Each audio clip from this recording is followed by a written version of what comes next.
E hoje vamos começar o livro de Juízes. Juízes. Então abra sua Bíblia aí, por favor, em Juízes. E a gente estudando dessa forma, a gente vai entendendo a composição, a formação do povo de Deus, como que tudo começou. Então aprendemos lá no Gênesis, a criação. Aí depois aprendemos do povo de Deus que foi tirado do Egito, e viemos passando até agora. Chegamos em Josué. Josué foi o sucessor de Moisés. E no último domingo agora, o pastor Tiago trouxe uma palavra muito, muito poderosa em cima do último capítulo de Josué, quando ele já estava ali com 110 anos, já estava senhor, né? Já estava finalizando o seu trajeto ministerial, onde ele faz uma convocação, chama todo mundo para fazer uma decisão, e ele diz a famosa frase que virou camiseta, adesivo, boné, porta-retrato, que é: eu e a minha casa serviremos ao Senhor. Porém, Josué, apesar de ter sido um líder maravilhoso, ele cometeu um erro que não foi pensado talvez de uma forma estratégica. Talvez ele não pensou nisso. Ele pensou na casa dele, foi muito bom, parabéns para o Josué. Só que ele não pensou em deixar um sucessor. Então Josué morre e agora não tem ninguém para dar continuidade ao trabalho que Deus havia confiado nas mãos dele. Então a gente vê Moisés deixa o seu sucessor chamado Josué. Josué faz um bom trabalho, mas Josué morre e acaba nele o que tinha que acontecer. E aí vai entrar então o período dos juízes. E o período dos juízes fala exatamente disso. Quando Josué morre, o povo se perdeu. O povo ficou sem liderança. O povo ficou sem expectativa de futuro. E aí a gente começa a ler o livro de Juízes, a gente vai vendo que eles deixaram de obedecer a Deus, deixaram de fazer a vontade de Deus. E o livro de Juízes vem vindo num vai e vem, uma montanha russa. Uma hora eles estão bem com Deus, outra hora eles estão mal, uma hora eles estão bem com Deus, outra hora eles estão mal. E então é uma crise de liderança, está faltando liderança, e o livro de Juízes vai falar exatamente disso. Deus levanta então juízes, vários juízes aqui. Você vai ler o livro esse mês, você vai perceber vários personagens: Sansão, Gideão, Jefté, Débora, tantos personagens bíblicos que foram juízes no tempo de Israel. E esses juízes, eles atuaram, alguns de forma cronológica, outros simultaneamente, acontecendo nas tribos de Israel. E os juízes então, eles eram uma emergência. Toda vez que o povo passava por um aperto, a Bíblia fala que eles clamavam a Deus, pediam socorro para Deus. Deus levantava um juiz para guerrear, para lutar, para vencer em favor deles. Eles voltavam a ter paz, tranquilidade de novo, mas o tempo passava, o juiz morria, eles caíam de novo. Então, sem liderança, eles foram se perdendo. E eu queria ler um versículo, que é o versículo da minha pregação hoje. Juízes capítulo 17. Juízes capítulo 17, versículo 6. 17, versículo 6. Esse versículo resume a crise de liderança. Diz assim: naquela época não havia rei em Israel. Cada um fazia o que parecia-lhe certo. Naquela época não havia rei em Israel, e cada um fazia aquilo que parecia certo. Juízes 21, 25, essa fala vai ser pronunciada de novo na Bíblia. Mesma coisa, naquela época não havia rei em Israel, cada um fazia o que lhe parecia certo. Senhor, eu oro nesta manhã para que a Tua palavra possa ocupar o lugar principal nos nossos corações, que sejamos tremendamente desafiados e confrontados pela Tua palavra, Senhor, em nome de Jesus, amém.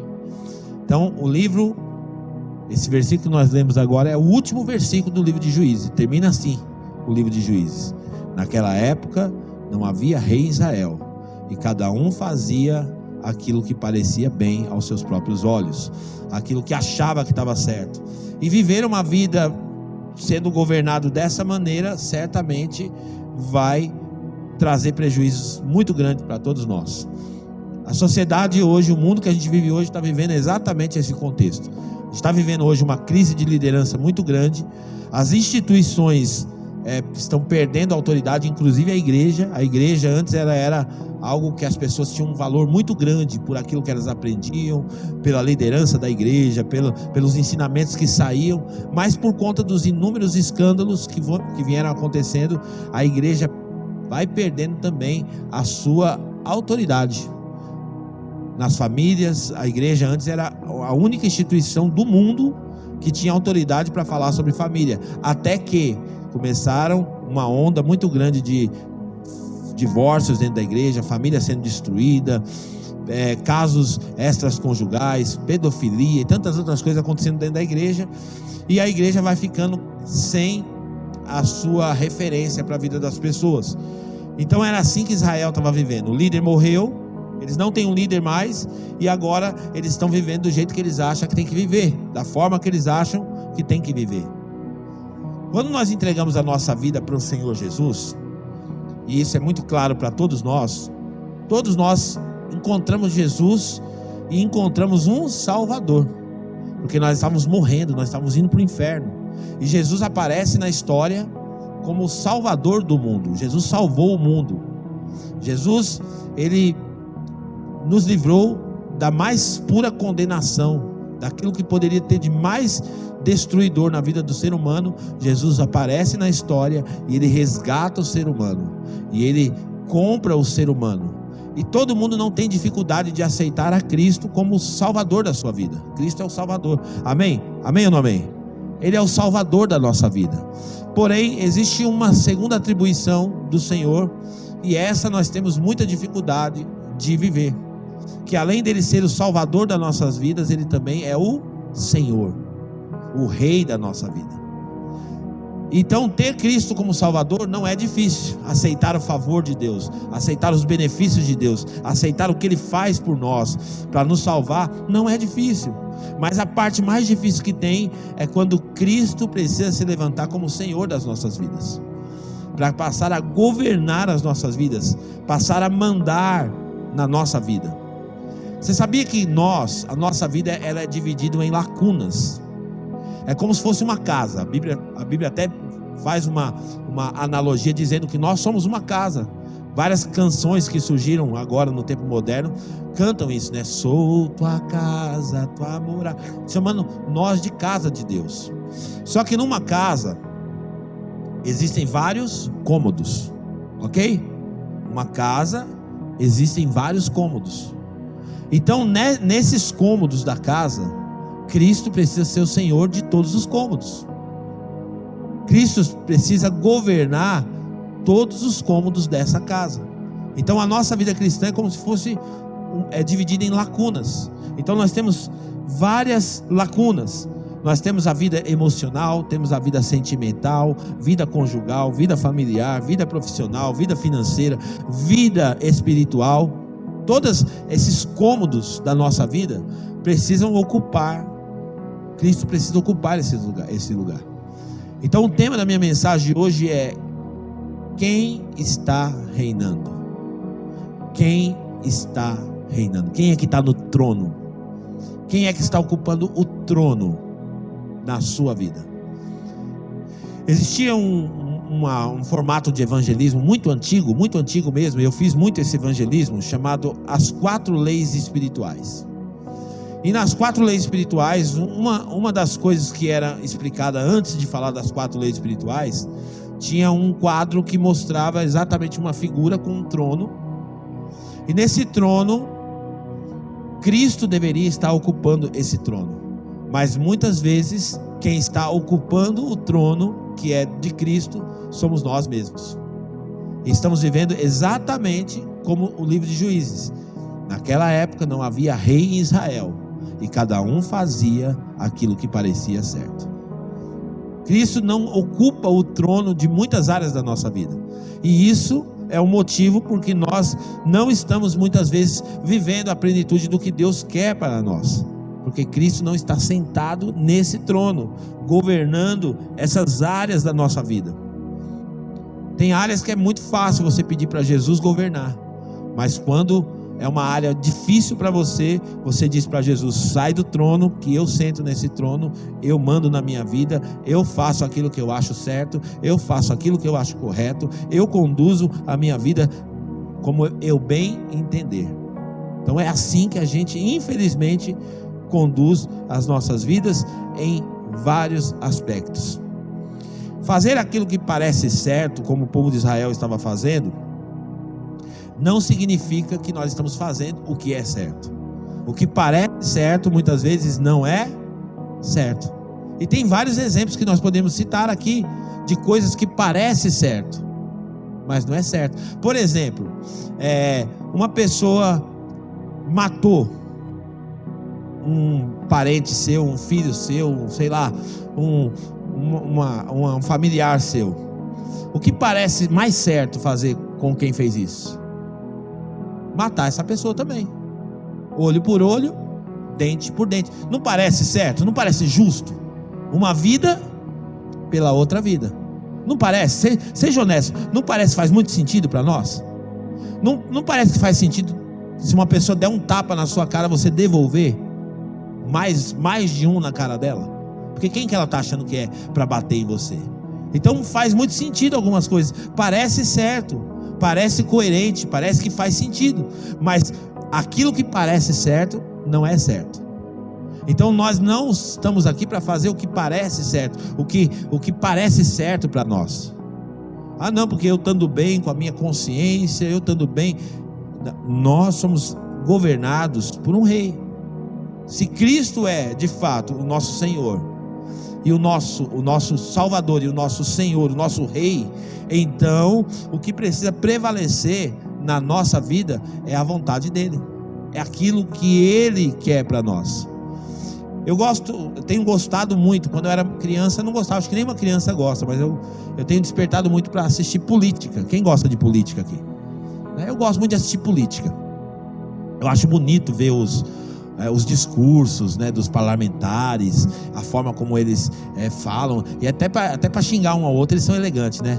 Vossa Excelência é um canalha, né? É bonito de ver, né? Vossa Excelência não presta, está faltando com a verdade. Então é assim, eu gosto de assistir política, tenho aprendido um pouco sobre política, e eu nem sei porque eu estou falando isso, perdi o raciocínio aqui. Mas eu acompanho muito a política, agora lembrei. E uma coisa que dá base para o argumento dos políticos é a Constituição. Eles não podem sair fora da Constituição.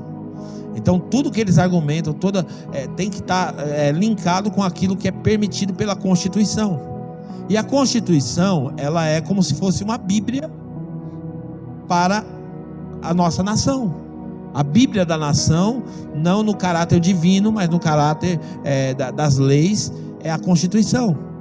E a Constituição tem ali vários parágrafos, vários artigos, vários itens que devem ser observados.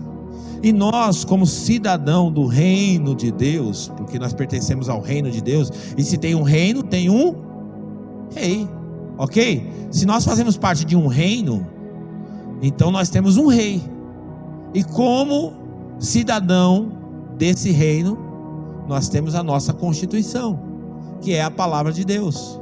A palavra de Deus é a nossa Constituição. Então nós somos liderados hoje, não mais como o povo de Israel, que precisava de um líder físico, né? Um rei físico, mas somos liderados hoje pelo Espírito Santo e por meio da palavra de Deus. O Espírito Santo foi entregue aqui na terra, e ele está entre nós para governar a igreja, para governar o povo de Deus, para que o povo de Deus faça a vontade do Senhor.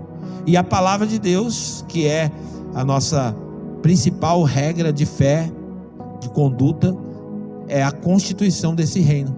Por isso que eu mencionei para você que parece certo algumas coisas, mas quando a gente vai verificar a Constituição, a gente vai perceber que está errado. Essa semana aconteceu um fato aqui na igreja, alguns noias, né, chamado noia, ou drogados, ou marginais, enfim, eles pularam aqui no quintal, aqui no terreno da igreja.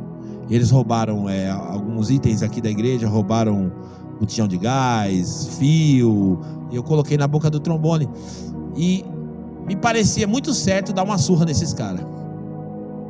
Me parecia certo.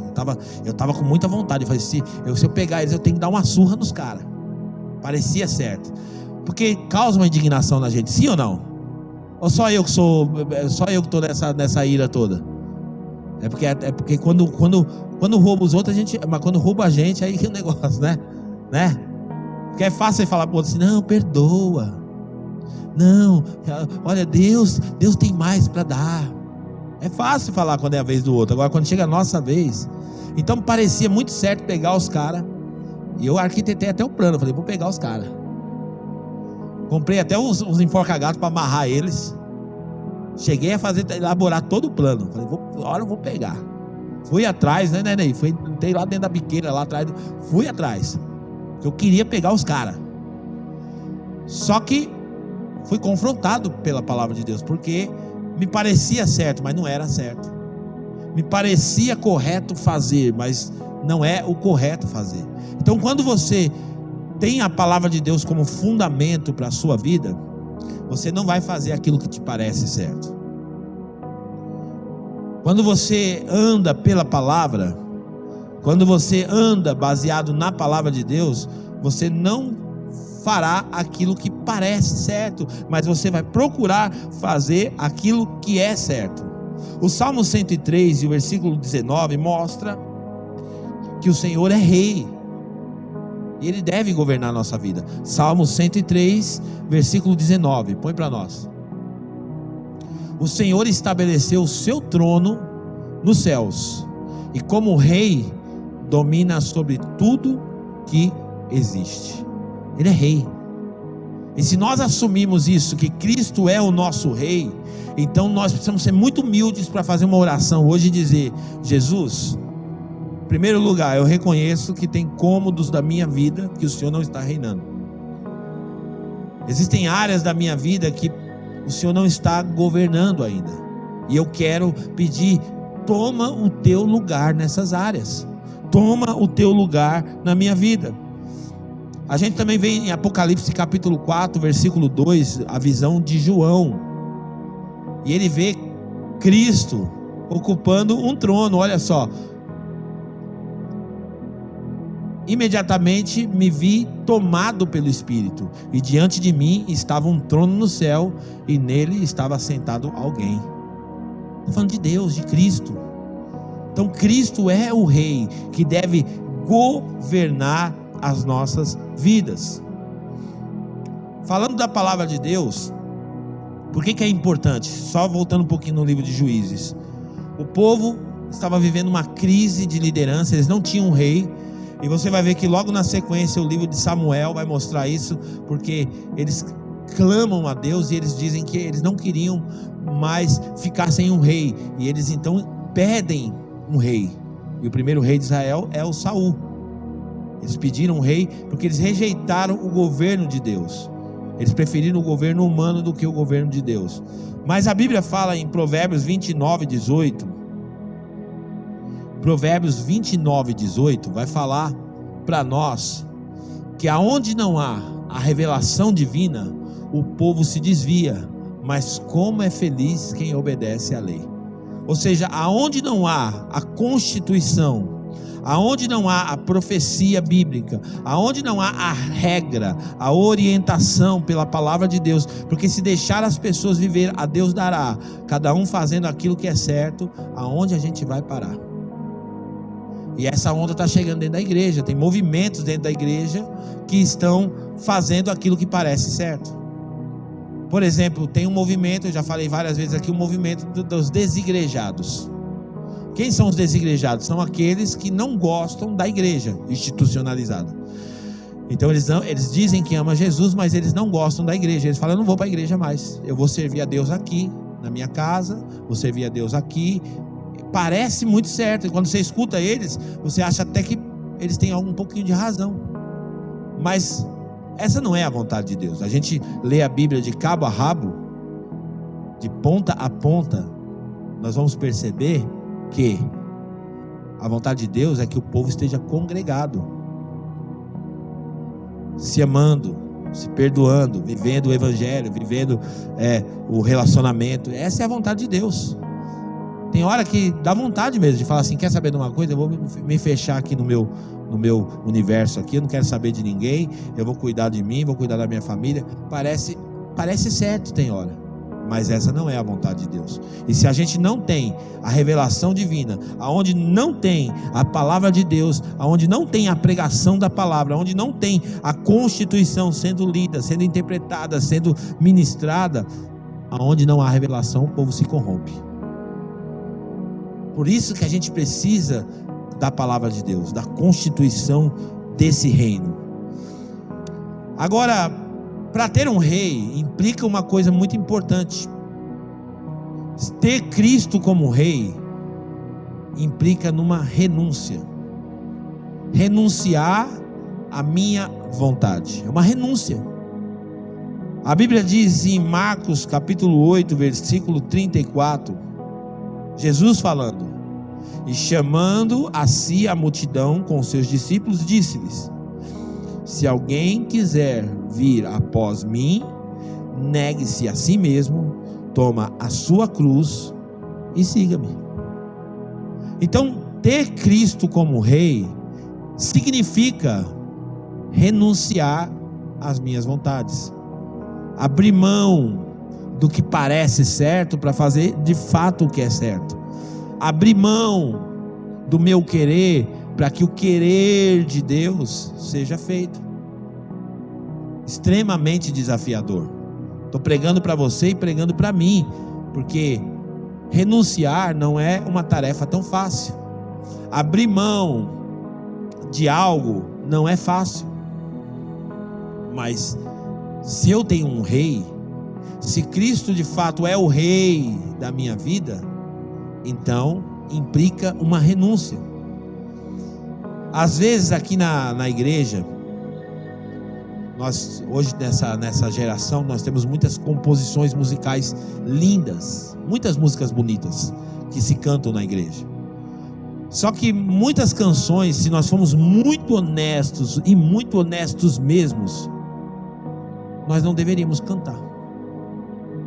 Canções que nós estamos dizendo que Cristo é rei, que Cristo governa, que eu abro mão dos meus sonhos, que eu abro mão dos meus planos, que eu abro mão das minhas vontades, que viraram apenas narrativas. Nós simplesmente cantamos. E alguém disse assim que o crente não mente, o crente canta. Deu para entender? Por quê? Porque as canções que cantam não correspondem com aquilo que vivem. As canções que nós falamos que Cristo é o Senhor, mas que na hora que Ele precisa ser Senhor, Ele não é. Então isso é muito sério para nós.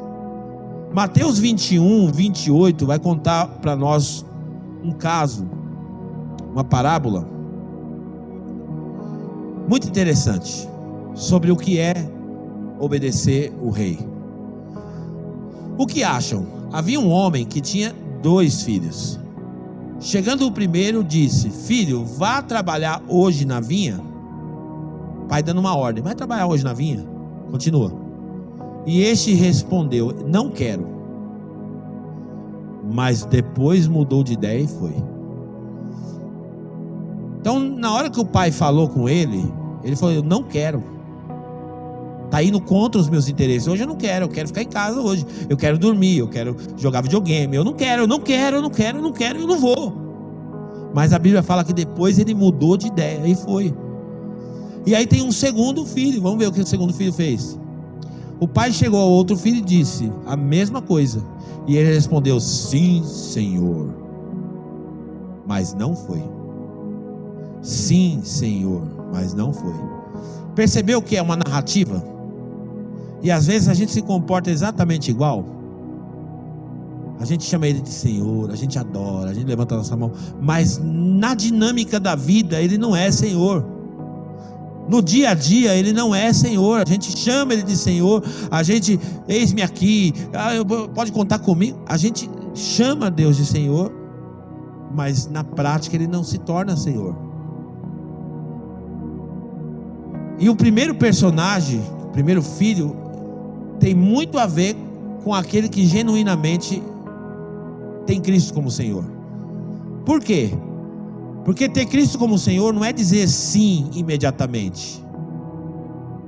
Porque a palavra de Deus, as ordens de Deus, aquilo que Deus quer que nós façamos, não será uma tarefa às vezes tão fácil. E a gente vai relutar, e a gente vai dizer exatamente como o primeiro filho: eu não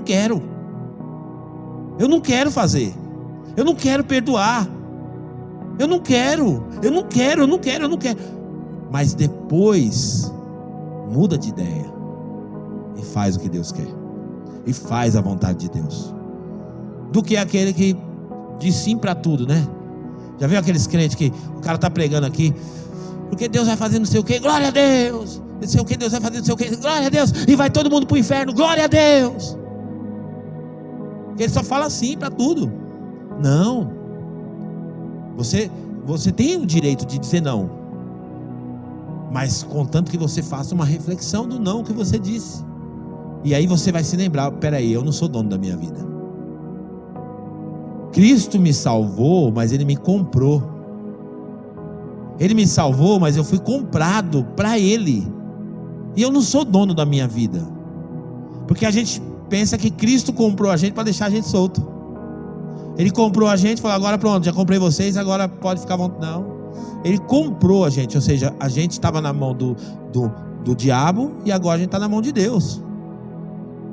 O diabo era senhor das nossas vidas antes, direta ou indiretamente, mas agora ele roubou, ele comprou a gente das mãos do diabo,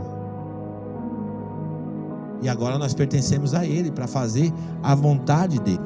E Jesus conclui, volta lá para mim, Lucas de novo, por favor, 29, Lucas 9, isso. Não, era Lucas não, desculpa, Mateus, isso mesmo. Versículo 31. Qual dos dois fez a vontade do Pai? Jesus está perguntando: qual dos dois que fez a vontade do Pai? O primeiro, responderam eles. Jesus lhe disse: digo-lhes a verdade, os publicanos e as prostitutas estão entrando antes de vocês no reino de Deus. Por quê? Porque Deus está interessado não em quem diz que vai fazer a vontade dele, mas naquele que faz a vontade dele. É aquele que levanta a mão no culto domingo, adora, chama Ele de Senhor, de fofinho, de bonitinho, que eu quero deitar no teu colo, que eu quero fazer massagem nos seus ombros. As canções estão tudo assim hoje, né? Ai, eu quero deitar no teu colo, eu quero te abraçar, eu quero te agarrar, eu quero não sei o que. E a gente fica lá falando tudo isso para Jesus, canta lindamente, mas lá fora a gente tem uma dificuldade tão grande de obedecê-lo como o Senhor das nossas vidas. Então Jesus vai dizer quem é de fato parte desse reino, quem é que faz parte da família de Deus de fato. Não é a carteirinha da igreja que você ganhou, não é o batismo nas águas que você teve, não é você usar um adesivo da igreja no carro, não é você ter uma camiseta escrito "Sou de Jesus", nada disso. Jesus vai explicar aqui para nós nesse texto quem de fato faz parte do reino de Deus e tem Cristo como rei. Mateus capítulo 12, versículo 50. O contexto aqui, ele vai falar até da mãe dele, Maria. E dizem: ó, sua mãe está lá fora. E ele vai explicar: não, vocês estão equivocados, porque na verdade faz parte do reino. Ele vai explicar: pois quem faz a vontade do meu Pai que estás nos céus, este é meu irmão, minha irmã e minha mãe. Então quem é que faz parte do reino de Deus? É aquele que de fato tem Cristo como rei. Quem está sentado no trono da tua vida, da minha vida? Quem é que está sentado no trono? Eu sei que a nossa transformação, ela é progressiva. E quando eu falei para vocês que a nossa vida é como se fosse uma casa cheia de cômodos, eu também entendo que quando Cristo entra, muitas vezes a gente fala assim para Cristo: Cristo, seja bem-vindo, senta no sofá, vou pegar um copinho d'água para você, fica aí, espera aí que eu vou lá pegar água para o senhor. Aí a gente traz uma aguinha, um suquinho, dá o controle da televisão na mão dele, fica à vontade, na sala. Mas a gente não quer levar ele para o quarto, a gente não quer levar ele para a cozinha, a gente não quer levar ele no quartinho da bagunça, não é verdade? Mas Cristo precisa ser o Senhor de todos os cômodos. Mas na medida que a gente vai amadurecendo, a gente leva Cristo para a cozinha, e agora ele está na sala e está na cozinha. A gente amadurece mais um pouco e vai levando ele agora para o nosso quarto, leva ele para o quarto dos filhos. Só que a nossa grande dificuldade é que a gente tem uma área, o quartinho da bagunça. Nesse aí não tem acordo. Eu tenho morro de vergonha do meu quartinho da bagunça. Se a pessoa for lá no meu quarto da bagunça, lá tem tudo. Lá tem escorpião, barata, jacaré, elefante, girafa, tem tudo. Tudo no quartinho da bagunça, está lá escondido. E a gente fala para Cristo: Cristo, por aqui, até aqui o Senhor pode vir, daqui para frente não. Nesse quartinho o Senhor não pode entrar. Então você concorda comigo que, se comportando dessa forma, Cristo ele ainda não é Senhor completamente das nossas vidas? Quando eu falei das áreas que nós precisamos ter Cristo como Senhor, eu falei de várias áreas. Área emocional. Às vezes dentro da igreja tem casais que estão vivendo o maior inferno no casamento, o maior inferno, mas estão aqui na igreja, levantando a mãozinha, adorando, mas não pedem socorro. Estão lá, vivendo o inferno no casamento, mas não clamam por socorro. E aí, Cristo não reina naquele casamento. Os filhos estão se perdendo, mas não clamam por socorro. Cristo não está reinando na educação dos filhos. Como a Paty ministrou muito bem aqui sobre as ofertas. Eu gosto de tudo na igreja, eu gosto das músicas, eu gosto dos irmãos, tudo, mas na hora da oferta eu não vou dar dinheiro para pastor, não vou dar dinheiro para não sei quem, não vou... porque Cristo não está reinando na vida financeira dessa pessoa. Ela ainda tem um rei chamado Mamon que está ocupando este lugar, e ela, por isso ela tem uma dificuldade muito grande de se desprender, de repartir, ser generosa. Às vezes é na área do perdão. Quantos não tem dificuldade aqui? Quantos de nós não temos dificuldade às vezes de liberar um perdão para alguém? Hoje, nessa manhã, é uma manhã de reflexão, de chamar Cristo para governar áreas da nossa vida. E você vai ser confrontado nisso hoje. Áreas da nossa vida que Cristo ainda não está governando, que Cristo ainda não está reinando. Identifique aí. Já começa a fazer uma reflexão agora. Começa a pensar agora: Cristo é rei de tudo na sua vida? Cristo está reinando em todas as áreas da sua vida? Mateus 7:21, ainda falando de narrativas, você percebe aqui o texto dizendo assim: nem todo aquele que diz Senhor, Senhor, entrará no reino dos céus, mas aquele que faz a vontade do meu Pai que estás no céu. Nem todo que diz Senhor, Senhor. Então não é só cantar uma canção e chamar Ele de Senhor. Não é simplesmente reconhecer verbalmente Ele como Senhor. Lembra o que ele disse lá para Isaías? Esse povo me honra com os lábios, mas o coração está longe de mim, longe. Então vai além de uma narrativa.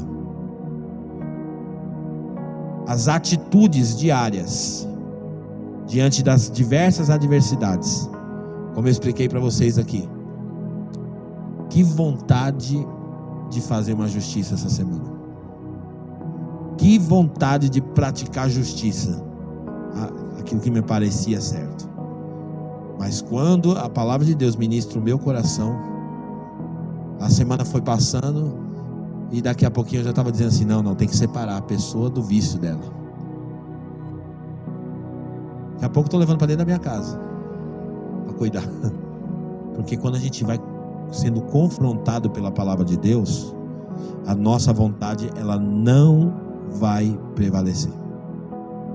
Não é a nossa vontade que deve governar a nossa vida. Salmo 40, versículo 8. Salmo 40, verso 8.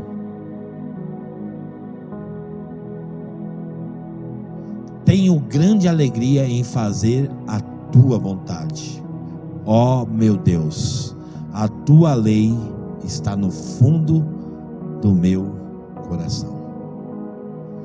A vontade de Deus precisa estar impregnada em nós. A vontade de Deus precisa estar impregnada no nosso espírito. E como que a gente vai experimentar a vontade de Deus? Parece que esse versículo que eu vou falar agora já virou o versículo oficial dos nossos cultos. Romanos 12, 2. Romanos 12, 2. Porque tudo tem a ver com isso. Como que eu consigo fazer o que Deus quer que eu faça? Como que eu faço aquilo que Deus quer que eu faça? Como eu posso fazer o que Deus quer que eu faça? E a Bíblia é bem clara para todos nós, para mim e para você. Não se amolde ao padrão desse mundo. Eu estava estudando essa semana. A gente fez um podcast na segunda-feira passada e a gente estava estudando um pouco sobre política não partidária ali, pensando um pouco. E eu estava estudando um pouco sobre o marxismo cultural. Tem sido falado muito essa linguagem. E o que é a proposta do marxismo cultural? É uma revolução, mas é uma revolução que não se pega em arma, não se usa violência, mas é uma revolução na cultura. Então, introduzem um pensamento progressista na cultura, e isso no conta-gota, vai vindo, vai ganhando força, aonde se forma um padrão para o mundo. Por isso que você vai vendo que aquilo que parecia errado há 10 anos atrás, agora é certo. E não se assustem, como diz um dia, se você um dia sair na rua e ver o poste fazendo xixi no cachorro. Não se assuste. Por quê? Porque existe um padrão cultural hoje, que quando você começa a comparar os seus valores cristãos, que hoje são chamados de conservadores, mas é um valor cristão, a maioria deles, sendo ridicularizado, sendo rotulado como está errado o seu estilo de vida. Por isso é necessário não se amoldar. E a tendência é piorar. A tendência é piorar. Não se amoldem. Eu estava falando na célula essa semana, lá em Itapeva. Tem um país hiperdesenvolvido, país de primeiro mundo. Só não lembro agora se é a Finlândia, eu não lembro agora. E lá o pai não pode entrar no quarto do filho sem pedir autorização. Não pode. É um padrão que está estabelecido naquela nação. O pai não pode mais interferir. Ele tem que respeitar o direito lá do filho dele, não pode entrar. Não pode. E aí parece bonito, não parece um respeito, né? Não parece uma ideia bonita? Não, que tem que respeitar, tá? E aí o pai está perdendo a autoridade. Aí o que é isso? Isso é um padrão cultural. Então não se amolde ao padrão desse mundo, mas transforme-se pela renovação da sua mente. E renovação não é um pensamento progressista. Renovação não é pensar progressivamente, não. Renovação da mente é olhar para a palavra de Deus, ter Cristo como Rei e caminhar sobre essa palavra. Caminhar sobre aquilo que Deus disse há tanto tempo atrás e continua valendo para nós até hoje, que nós, como povo de Deus, nós não estamos andando sem rei, como o livro de Juízes. A gente não, naqueles tempos naquela época não havia rei em Israel, e cada um fazia o que achava certo. Isso não se encaixa para nós, que nós temos um rei. Amém ou não amém? Temos um rei que governa as nossas vidas. E esse rei não é o pastor da igreja, esse rei não é o líder de uma denominação, esse rei é Jesus Cristo. Ele é o rei. E aí, fazendo isso, há tanta profundidade no capítulo 12, no versículo 2. Quanta profundidade dava para pregar a manhã inteira só em cima desse versículo. Fazendo isso, para que sejam capazes de experimentar e comprovar o que? A boa, agradável e perfeita vontade de Deus. Se você quer fazer a vontade de Deus, então Cristo precisa ter o seu rei. Ele precisa ser o rei da sua vida. Se você quer Cristo só como seu Salvador, mas você não quer Ele como Senhor, contrariando você, confrontando você com as suas ideias, com aquilo que você acha que está certo, com aquilo que você acha que é justo, com aquilo que você acha que é honesto, com a forma. Se você não quer Cristo como Senhor, você também não terá como Salvador. Porque a proposta é essa. Ele precisa ser Salvador e Senhor. Vamos ficar de pé nessa manhã. Eu quero desafiar você agora, fazer uma autoanálise. Hoje não é o dia da ceia, mas é o dia do autoexame. Você vai olhar para dentro de você agora, e com muita sinceridade. Deixa eu te falar, isso aqui não é uma palavra de acusação nem de condenação, não. Eu já sirvo a Cristo hoje, acho que já tem 23 anos que eu sirvo a Jesus. Mas quando eu faço essas análises, sabe o que eu descubro? Que Ele ainda não é 100% meu Senhor. Eu tenho vergonha de falar isso, mas eu descobri que existem áreas da minha vida que precisam ser governadas por Jesus, que eu não estou permitindo Jesus estabelecer o teu governo. Eu não estou permitindo Jesus sentar no trono e estabelecer o governo dele na minha vida. Então seja honesto nessa manhã, porque sabe quando que começa a transformação? A transformação, ela começa quando você recebe o entendimento. Quando você lembra do filho pródigo? O filho pródigo, ele saiu para fazer o que parecia certo para ele. O que parecia certo para o filho pródigo? Pegar a parte da herança dele e sair para uma terra longínqua e gastar como ele quisesse, porque ele achava que era dele a herança, o direito dele, e ele pega o dinheiro e vai. Lucas capítulo 15. E ele vai viver a vida dele. A Bíblia fala que ele vai gastar o dinheiro de forma irresponsável. Vai gastar com as mulheres, vai gastar com as bebidas, vai gastar com as festas. Esse filho, ele perde tudo que tem, cai na miséria, na pobreza, e de repente ele começa a fazer uma análise, uma reflexão. Ele começa a pensar no pai dele, de quem era o pai dele, começa a pensar que o pai dele era senhor de todos aqueles empregados, mas ele como filho estava naquela condição. Enquanto ele estava pensando, a vida dele ainda não tinha mudado, mas na reflexão que ele faz, ele admite que ele tinha errado, e ele fala: eu vou voltar para a casa do meu pai, eu vou olhar no rosto do meu pai, e eu vou dizer para ele: pai, eu pequei contra o céu e perante o Senhor, eu pequei.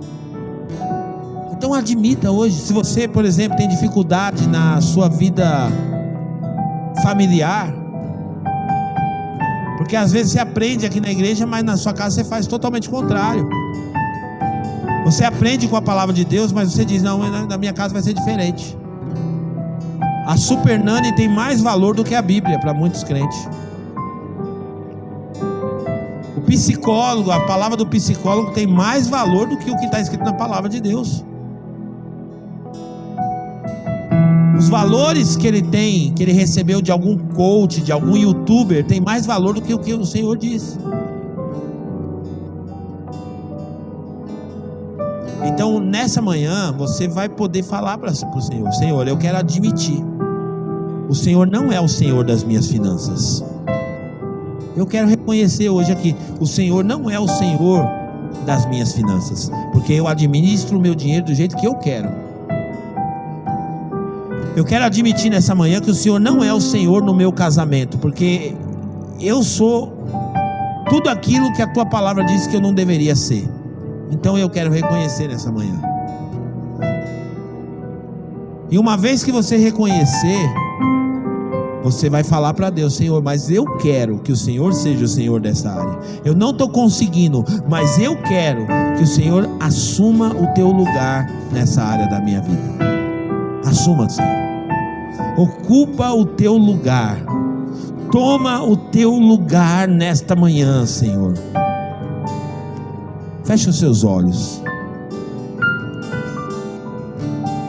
Começa a falar de forma pessoal com o Senhor agora.